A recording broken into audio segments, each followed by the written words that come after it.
أعوذ بالله من الشيطان الرجيم. بسم الله الرحمن الرحيم. الحمد لله الذي أنزل على عبده الكتاب ولم يجعل له عوجا قيما لينذر بأسا شديدا من لدنه ويبشر المؤمنين الذين يعملون الصالحات أن لهم أجرا حسنا ماكثين فيه أبدا وينذر الذين قالوا اتخذ الله ولدا ما لهم به من علم ولا لآبائهم كبرت كلمة تخرج من أفواههم إن يقولون إلا كذبا فلعلك باخع نفسك على آثارهم إن لم يؤمنوا بهذا الحديث أسفا إنا جعلنا ما على الأرض زينة لها لنبلوهم أيهم أحسن عملا وإنا لجاعلون ما عليها صعيدا جرزا أم حسبت أن أصحاب الكهف والرقيم كانوا من آياتنا عجبا إذ أوى الفتية إلى الكهف فقالوا ربنا آتنا من لدنك رحمة وهيئ لنا من أمرنا رشدا فضربنا على آذانهم في الكهف سنين عددا ثم بعثناهم لنعلم أي الحزبين أحصى لما لبثوا أمدا نحن نقص عليك نبأهم بالحق إنهم فتية آمنوا بربهم وزدناهم هدى وربطنا على قلوبهم إذ قاموا فقالوا ربنا رب السماوات والأرض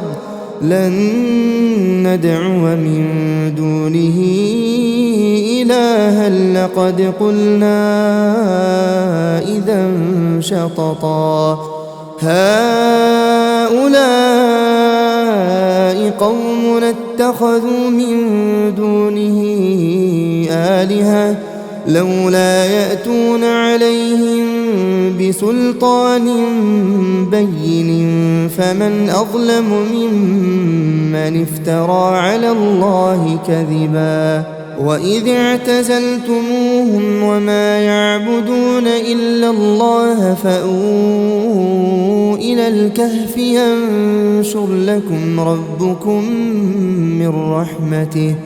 ويهيئ لكم من أمركم مرفقا وترى الشمس إذا طلعت تزاور عن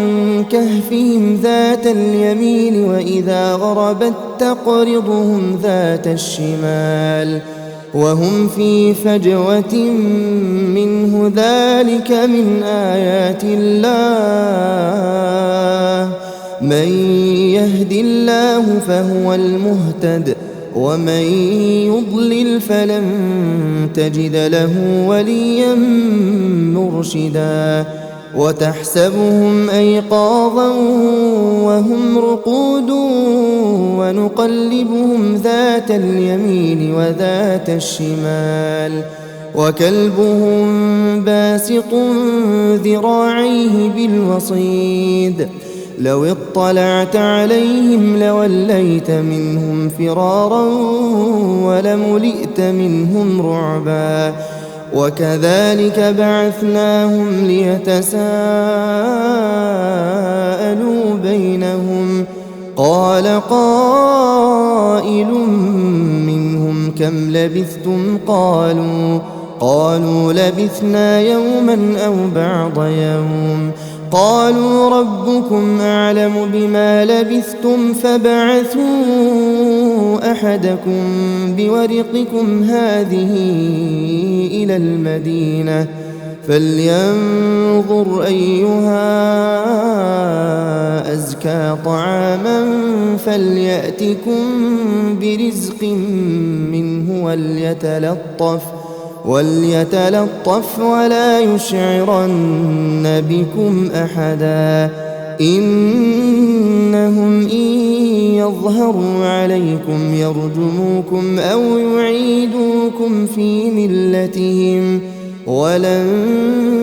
تفلحوا إذن أبدا وكذلك أعثرنا عليهم ليعلموا أن وعد الله حق وأن الساعة لا ريب فيها إذ يتنازعون بينهم أمرهم فقالوا بنوا عليهم بنيانا ربهم أعلم بهم قال الذين غلبوا على أمرهم لنتخذن عليهم مسجدا سيقولون ثلاثة رابعهم كلبهم ويقولون خمسة سادسهم كلبهم رجما بالغيب ويقولون سبعة وثامنهم كلبهم قل ربي أعلم بعدتهم ما يعلمهم إلا قليل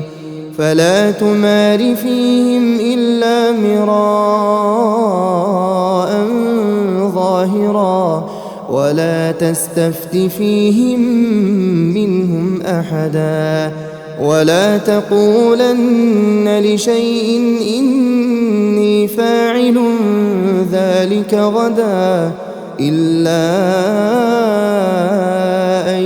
يشاء الله واذكر ربك إذا نسيت وقل عسى أن يهديني ربي لأقرب من هذا رشدا ولبثوا في كهفهم 300 سنين وازدادوا 9 قل الله أعلم بما لبثوا له غيب السماوات والأرض أبصر به وأسمع ما لهم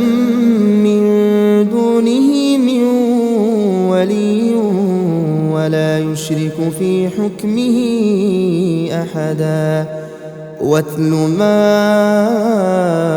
أوحي إليك من كتاب ربك لا مبدل لكلماته ولن تجد من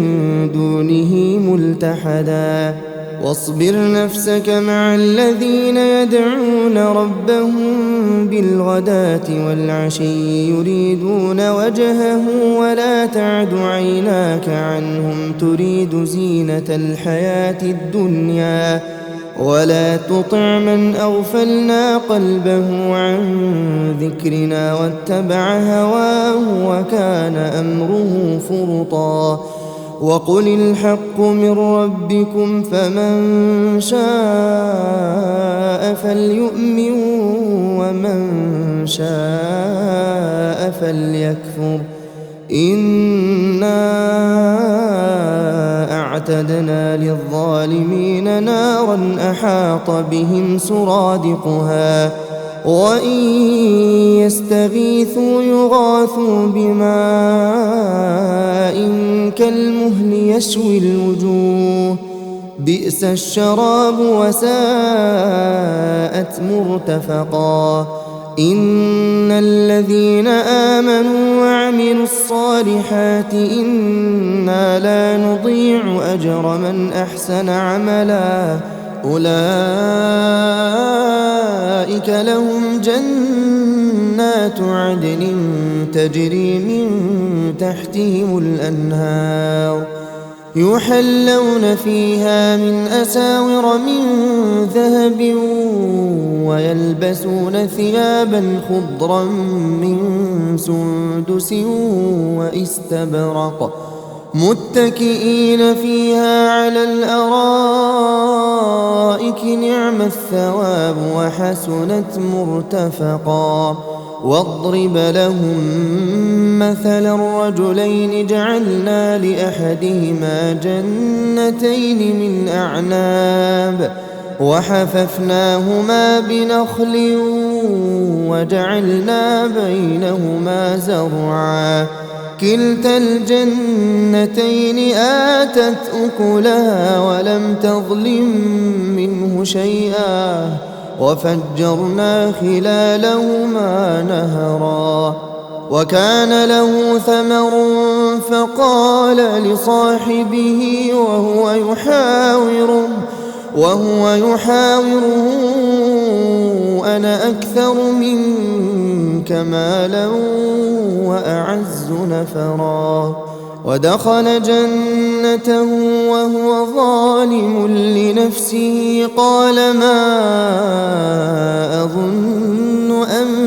تبيد هذه أبدا وما أظن الساعة قائمة ولئن رددت إلى ربي لأجدن خيرا منها منقلبا قال له صاحبه وهو يحاوره أكفرت بالذي خلقك من تراب ثم من نطفة ثم سواك رجلا لكن هو الله ربي ولا أشرك بربي أحدا ولولا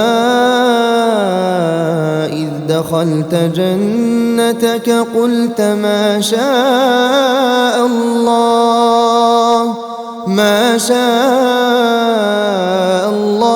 لا قوة إلا بالله إن ترني أنا أقل منك مالا وولدا فعسى ربي أن يؤتيني خيرا من جنتك ويرسل عليها حسبانا من السماء فتصبح صعيدا زلقا أو يصبح ماؤها غورا فلن تستطيع له طلبا وأحيط بثمره فأصبح يقلب كفيه على ما أنفق فيها وهي خاوية على عروشها ويقول يا ليتني لم أشرك بربي أحدا ولم تكن له فئة ينصرونه من دون الله وما كان منتصرا هنالك الولاية لله الحق هو خير ثوابا وخير عقبا واضرب لهم مثل الحياة الدنيا كماء إن أنزلناه من السماء فاختلط به نبات الأرض فأصبح هشيما تذروه الرياح وكان الله على كل شيء مقتدرا المال والبنون زينة الحياة الدنيا والباقيات الصالحات خير عند ربك ثوابا وخير أملا ويوم نسير الجبال وترى الأرض بارزة وحشرناهم فلم نغادر منهم أحدا وعرضوا على ربك صفا لقد جئتمونا كما خلقناكم أول مرة بل زعمتم أن لن نجعل لكم موعدا ووضع الكتاب فترى المجرمين مشفقين مما فيه ويقولون يا ويلتنا ما لهذا الكتاب لا يغادر صغيرة ولا كبيرة إلا أحصاها ووجدوا ما عملوا حاضرا ولا يظلم ربك أحدا وإذ قلنا للملائكة اسجدوا لآدم فسجدوا إلا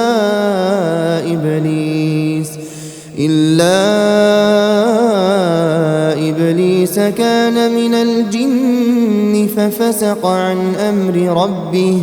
أفتتخذونه وذريته أولياء من دوني وهم لكم عدو بئس للظالمين بدلا ما أشهدتهم خلق السماوات والأرض ولا خلق أنفسهم وما كنت متخذ المضلين عضدا ويوم يقول نادوا شركائي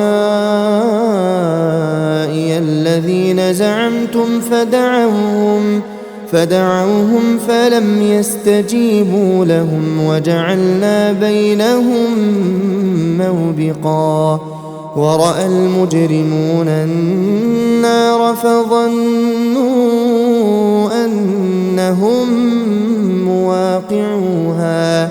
ولم يجدوا عنها مصرفا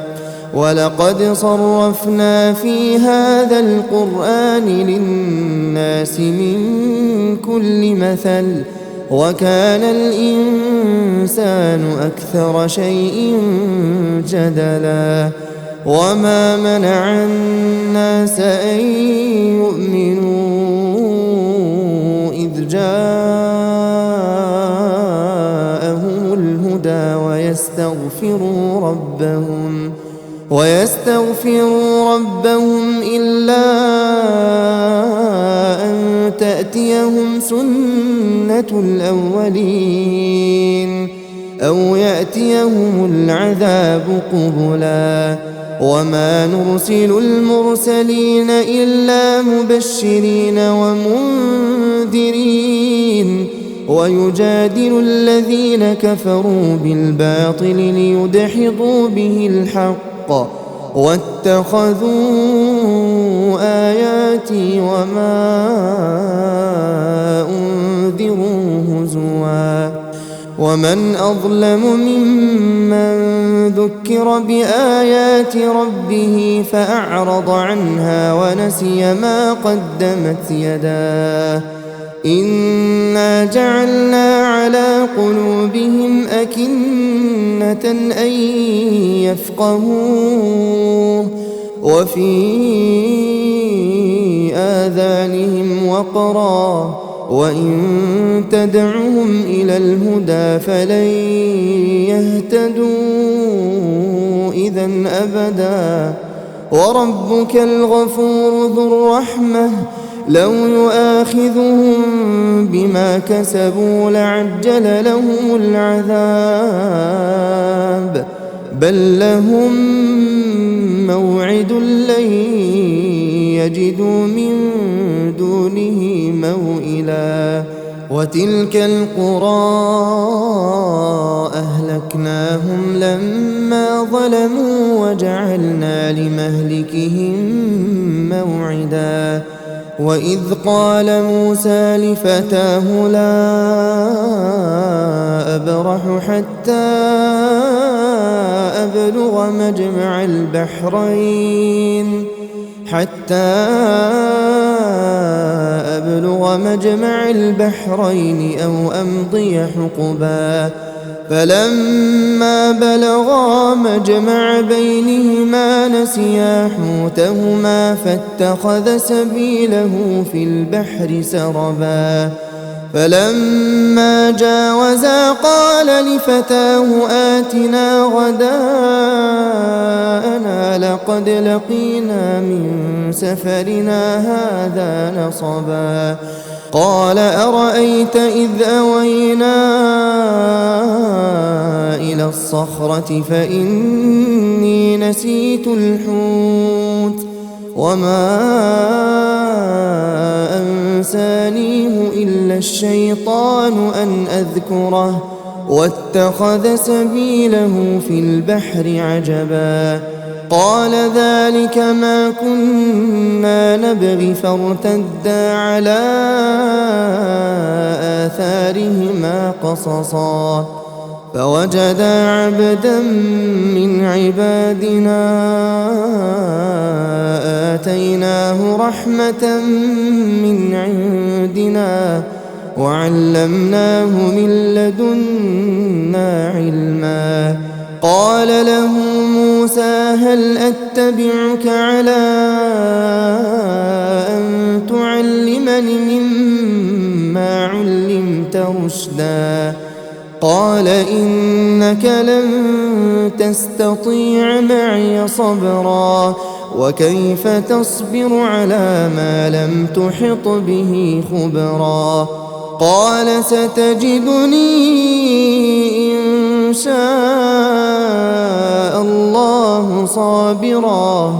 إن شاء الله صابرا ولا أعصي لك أمرا قال فإن اتبعتني فلا تسألني عن شيء حتى أحدث لك منه ذكرا فانطلقا حتى إذا ركبا في السفينة خرقها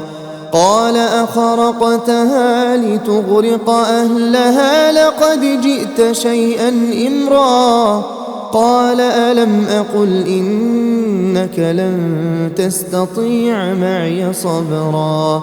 قال لا تؤاخذني بما نسيت ولا ترهقني من أمري عسرا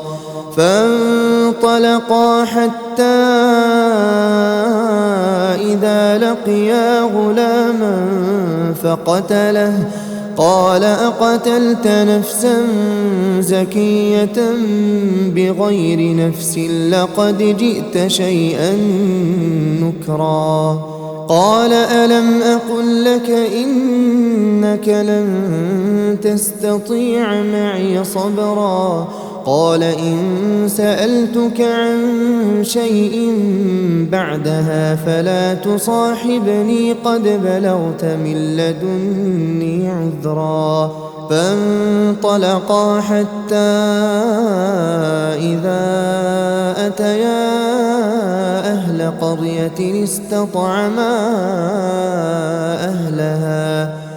فأبوا أن يضيفوهما فوجدا فيها جدارا يريد أن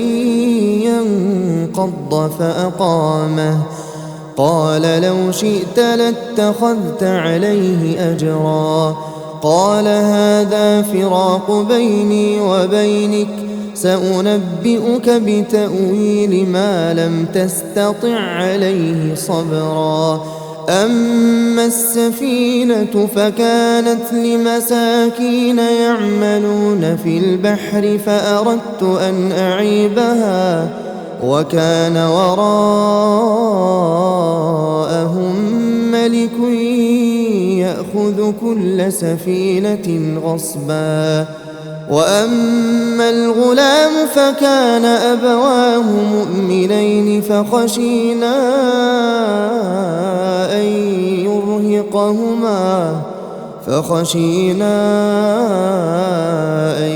يرهقهما طغيانا وكفرا فأردنا أن يبدلهما ربهما خيرا منه زكاة وأقرب رحما وأما الجدار فكان لغلامين يتيمين في المدينة وكان تحته كنز لهما وكان أبوهما صالحا فأراد ربك أن يبلغا أشدهما ويستخرجا كنزهما رحمة من ربك وما فعلته عن أمري ذلك تأويل ما لم تسطع عليه صبرا ويسألونك عن ذي القرنين قل سأتلو عليكم منه ذكرا إنا مكنا له في الأرض وآتيناه من كل شيء سببا فأتبع سببا حتى إذا بلغ مغرب الشمس وجدها تغرب في عين حمئة ووجد عندها قوما قلنا يا ذا القرنين إما أن تعذب وإما أن تتخذ فيهم حسنا قال أما من ظلم فسوف نعذبه ثم يرد إلى ربه فيعذبه عذابا نكرا وأما من آمن وعمل صالحا فله جزاء الحسنى وسنقول له من أمرنا يسرا ثم أتبع سببا حتى إذا بلغ مطلع الشمس وجدها تطلع على قوم لم نجعل لهم من دونها سترا كذلك وقد أحطنا بما لديه خبرا ثم أتبع سببا حتى إذا بلغ بين السدين وجد من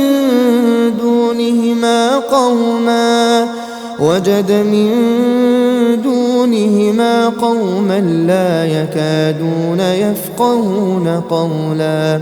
قالوا يا ذا القرنين إن يأجوج ومأجوج مفسدون في الأرض فهل نجعل لك خرجا على أن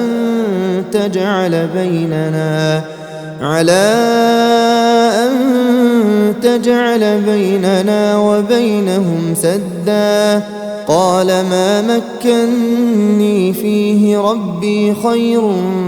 فأعينوني بقوة أجعل بينكم وبينهم ردما آتوني زبر الحديد حتى إذا ساوى بين الصدفين قال انفخوا حتى إذا جعله نارا قال آتوني أفرغ عليه قطرا فما استطاعوا أن يظهروه وما استطاعوا له نقبا قال هذا رحمة من ربي فإذا جاء وعد ربي جعله دكاء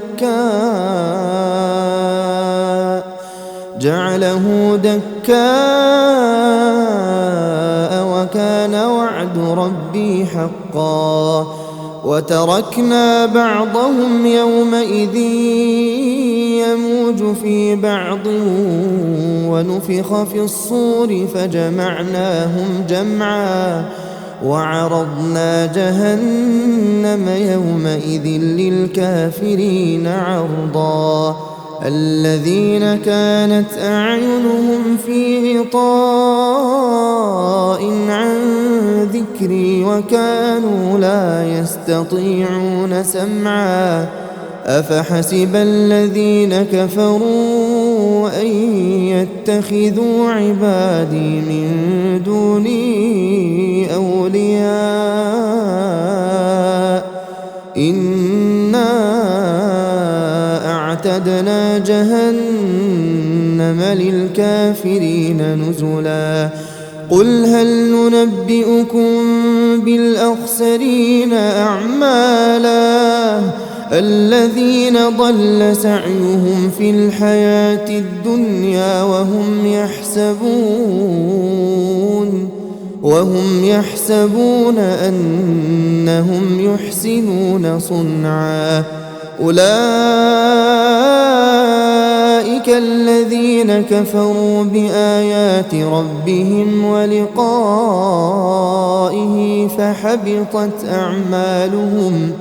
فحبطت أعمالهم فلا نقيم لهم يوم القيامة وزنا ذلك جزاؤهم جهنم بما كفروا واتخذوا آياتي ورسلي هزوا إن الذين آمنوا وعملوا الصالحات كانت لهم جنات الفردوس نزلا خالدين فيها لا يبغون عنها حولا قل لو كان البحر مدادا لكلمات ربي لنفد البحر قبل أن تنفد كلمات ربي ولو جئنا بمثله مددا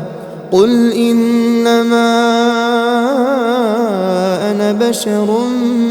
مثلكم يوحى إلي أنما إلهكم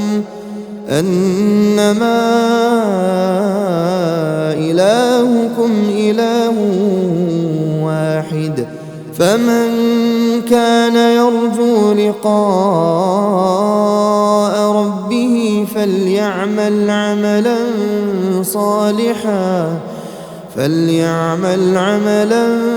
صالحا ولا يشرك بعبادة ربه أحدا.